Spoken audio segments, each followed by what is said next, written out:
What is up, everybody? Back with something brand new here today. I'm starting up my own Bryce Talks Metal Rock and Metal Hall of Fame. So, as y'all have probably seen, the actual Rock and Roll Hall of Fame just released their latest inductees a couple days ago. Absolute trash, pure stupidity as usual. The place is a disgrace, has no idea what they're talking about.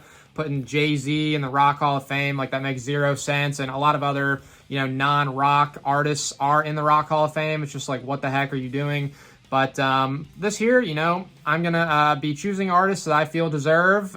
Each video, I'm going to do classes of 5. So this will be my top 5, pretty much the 5 I feel deserve it the most. Some of them could possibly already be in the Rock Hall, but the difference with me, I'm going to include, I'm going to list off members from the bands that I feel deserve to be inducted as well. The Rock Hall obviously has messed this part up as well in the past, but yeah, so we're just going to jump straight in here. Here we go.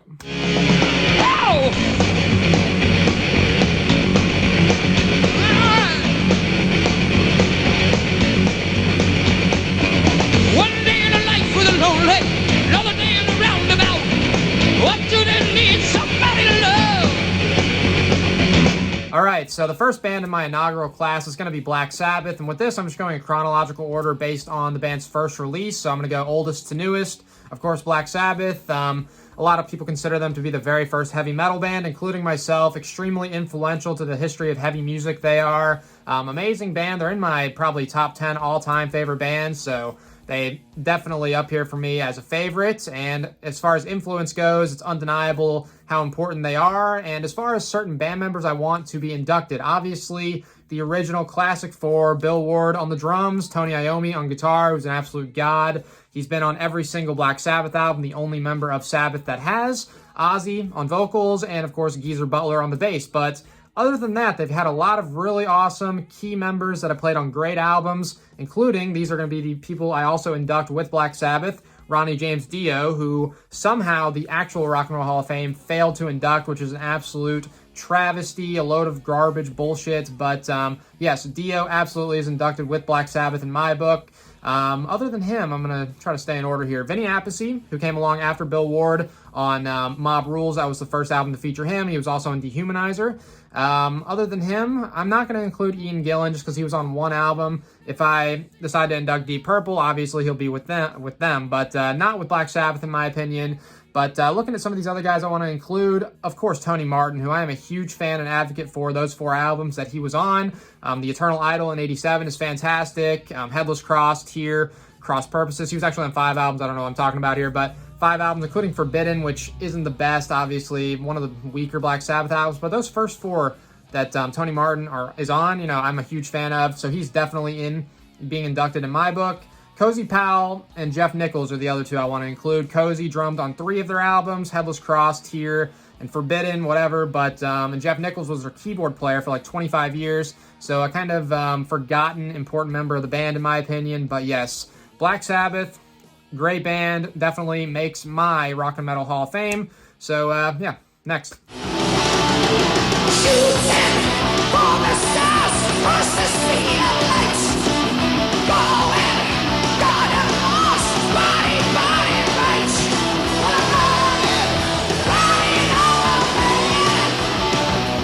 Next up is going to be Judas Priest, another fantastic, classic, influential, amazing metal band, formed back in the late 60s. First album came out in 1974, Rock-a-Rolla.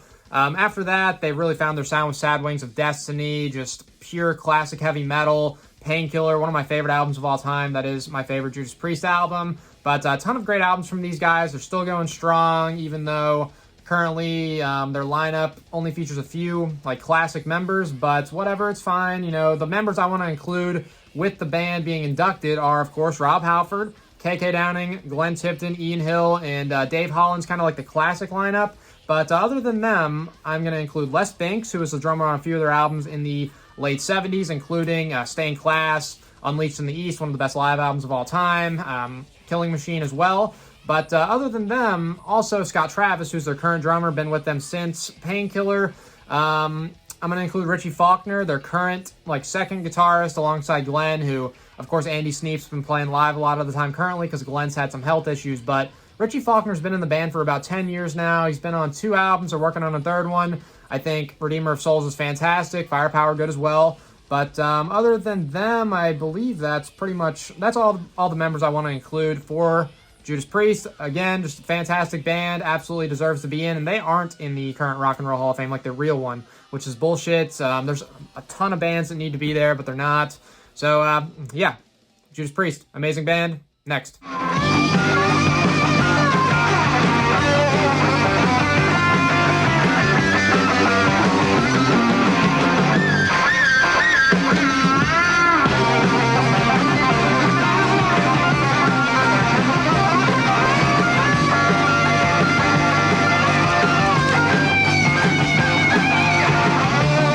Next up for me is Ted Nugent. I'm a huge Ted Nugent fan, as I've mentioned multiple times in the past, and in my opinion, he's pretty much the complete package as a rock star, one of the greatest of all time, and, I'll get into this. Ted, from a strictly musical standpoint, is one of the all-time greats. It's undeniable, in my opinion, honestly. When you look at, as a guitar player, he's fantastic. He does rhythms great. He's a lot of great riffs, so he's a great rhythm player. He also does leads very well, great soloer. Just listen to the freaking Stranglehold riff and solo. It's all right there. He's a great player. The longevity of his career is extremely impressive. The first album he played on was in 1967 with the Amboy Duke, so he's actually been around longer than Judas Priest and Black Sabbath, but I'm actually inducting his solo career. First album came out in 1975, so he's here third on the chronological order part.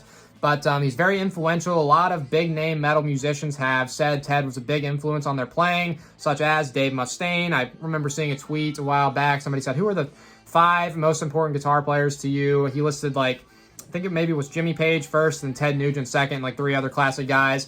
But Dave Mustaine, he was a big influence on. Gary Holt has said that he loves him, big fan. Tom Morello from Rage Against the Machine. A lot of guys have stated Ted as a big influence, and as far as the longevity thing, he's played almost 7,000 concerts. He can hold his own as a vocalist. Not the greatest voice ever, but he sings Cat Scratch Fever and several other big hits that were his. From a commercial standpoint, I feel like people forget just how big he was at one point because of all the other stuff he talks about and is in the news for these days. But in the mid to late 70s, he was co-headlining stadium tours alongside of Aerosmith and a lot of other big bands. He's played on 10 albums that went at least gold, a lot of them multi-platinum. So his debut solo album, double platinum. Free for All from 76, double platinum. Cat Scratch Fever, triple platinum. Double Live Gonzo, triple platinum. Weekend Warriors, platinum. State of Shock was gold. Scream Dream was gold. Damn Yankees, come along to the early 90s. That's a double platinum album, the first one, then a gold album with Don't Tread. He had a greatest hits album that went double platinum. The shit's imprinted into my mind, but super freaking awesome player. And as far as other band members I want to include with Ted being inducted, because yes, it's Ted Nugent solo, but I feel that his original solo band was fantastic all the way around, great musicians. So the original solo band is what I'm inducting. Derek St. Holmes, rhythm guitar and vocals, fantastic. He sings Stranglehold, as some of you probably know, but yes, Derek St. Holmes absolutely inducted with Ted. Cliff Davies on the drums, who I think is one of the all-time great underrated rock drummers. He was on the debut with Ted in 75 up through 81, the Intensities live album. And also Rob Grange on the bass, who played on the first couple Ted Nugent solo albums as well. He was in Amboy Dukes for the last couple with Ted, but he co-wrote Stranglehold alongside of Ted, so that's pretty impressive. But yes, Ted, rock legend in my opinion, absolutely in my first inaugural class here. Next.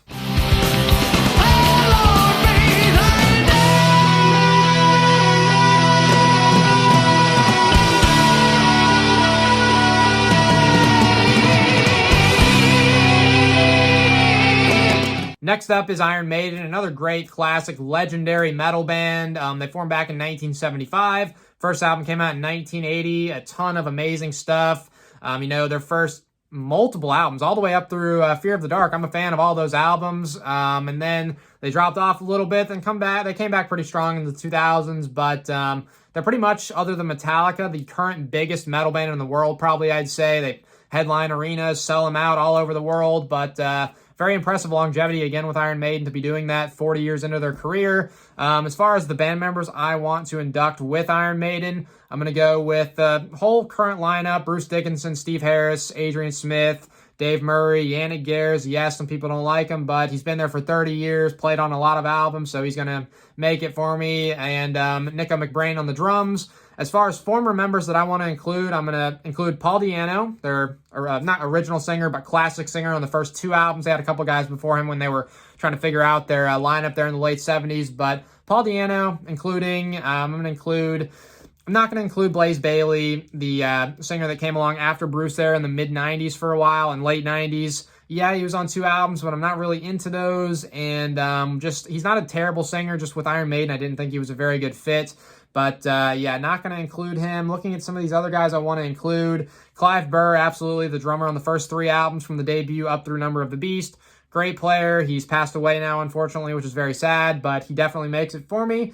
And that is all of them. You know, Dennis Stratton, the very first, he wasn't the original guitarist again, but he was on the first album.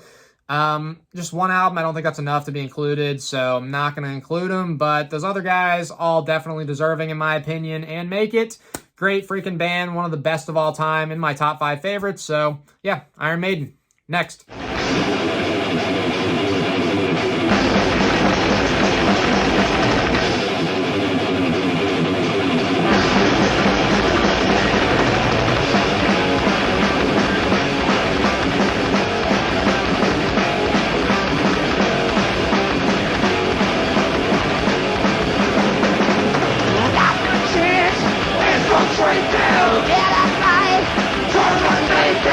And wrapping up my inaugural class is going to be none other than Megadeath, my absolute favorite band of all time. Love the majority of their albums. They're very influential to thrash and heavy metal as a whole, in my opinion. Extremely consistent band, you know, from their debut album in 1985, Killing Is My Business, up through Dystopia. Really, almost all of them are very solid. A lot of great stuff in the latter period of their career, so the longevity, again, very impressive with the consistency of material. The lineup, however, has not been very consistent. Dave Mustaine, the main guy, so it's kind of tough deciding who I want to include here, but I'm going to include the lineup from the first 2 albums, of course. Dave Mustaine on vocals, guitar, Dave Ellefson on bass, Chris Poland on guitar as well, great player, and Gar Samuelson.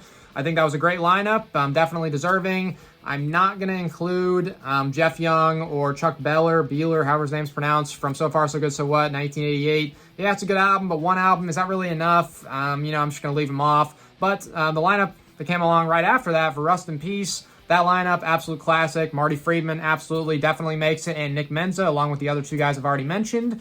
And then after that, I was debating on what I wanted to include, but I'm definitely going to include Jimmy DeGrasso with Megadeth. As a whole, the guy's drummed on a million albums with a lot of different bands. He played on 2 Megadeth albums. He's a great drummer. The Rude Awakening stuff, the live album, very impressive drum solo and just drumming all over that live album. And I don't mind, Risk, people hate on. I don't hate it as much as a lot of people. Yeah, it's their weakest album, but not terrible in my opinion. And the other album he was on in 2001, The World Needs a Hero, is pretty solid. So I'm including Jimmy DeGrasso. Looking at the rest of the guys I'm going to include Sean Drover. Yeah, it's a later guy, but he was in the band for 10 years, which is a long time for being in Megadeth. He was there from 2004 to 2014. I'm also going to include Chris Broderick, who was there from 2008 to 2014. Played on a couple of really good albums, including Endgame, which is one of their top 5 best albums of all time, in my opinion. Very impressive to release an album that good, that late in your career. So Chris is going to make it. Currently, I'm not going to include Kiko, but I think that if the next album is good, Kiko stays for a couple more years, he eventually could make it. But as of now, that is everyone that I want to include for Megadeth, and that does wrap up my inaugural Bryce Talks Metal Rock and Metal Hall of Fame class. The first class, 5 bands. As I said, I'm definitely going to do more. I'm not sure how many more, but y'all can give me your, if you want to make a first class comment, just 5 bands. Don't list 100, because I know there's hundreds of great bands that should be in a Rock and Metal Hall of Fame. Only one of these bands I talked about today are actually in the current real Rock and Roll Hall of Fame, which is a disgrace. Black Sabbath, obviously, the only one. But the other 4 I mentioned definitely should be there. Hundreds of other bands should be there, which I'll get to talking about a lot of them as time goes on. So, yeah, let me know what y'all thought. Give me your, first class 5 bands you want to be in your Rock Hall of Fame. And until next time, thanks for watching.